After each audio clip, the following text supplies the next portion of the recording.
नहीं, मैं आपको ये बताना चाह रहा हूं कि इस जजमेंट में कोर्ट ने कहा कि ब्लास्ट के 2-3 दिन के बाद जो विटनेसेस आकर कहे थे वो गायब हो गए। ये एक्यूज के बारे में नहीं, दूसरे लोगों के हमने देखा। दूसरे ने क्या, आप बताइए, आपने उनको भूल गए? आप उनको इस्तेमाल, उनको पूछे तक भी नहीं।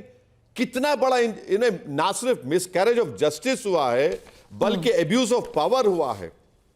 हर एतबार से आप और हम तो बैठ के यहाँ बात कर रहे हैं, तो मुझे तकलीफ इस बात की हो रही है कि जो 180 परिवार जो देख रहे होंगे हमारा प्रोग्राम, वो मैंने उनको तो फिर से ये तकलीफ हो रही है कि भाई फिर किसने मारा हमारे बेटे को, हमारे रिश्तेदारों को, हमारे तमाम लोगों को।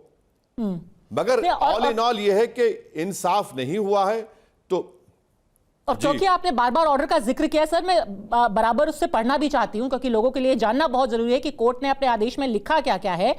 आई विटनेसेस की बात की गई है। जिस तरीके से टेस्ट टीआई परेड यानी कि टेस्ट आइडेंटिफिकेशन परेड होती है जो शिनाख्त के लिए करी जाती है, उसमें भी कई गड़बड़ियां पाई गई हैं। The court noted that Shri Barwez appointment as CEO यानी कि जिन्होंने पूरी ये टीआईपी कराई उनका अपॉइंटमेंट ही एक्सपायर हो चुका था। डिले इन आइडेंटिफिकेशन यानी कि शिनाख्त में देरी की गई है।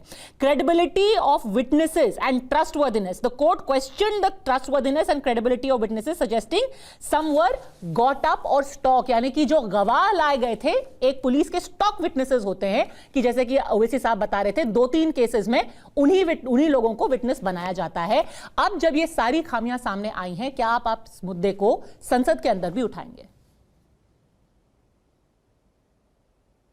नहीं, बराबर हम उठाएंगे कई केसेस में, बल्कि संसद में तो हम ये भी उठाना चाहेंगे कि दिल्ली के लोगों को 6-6 साल हो गए, उनकी बेल नहीं हो पा रही है।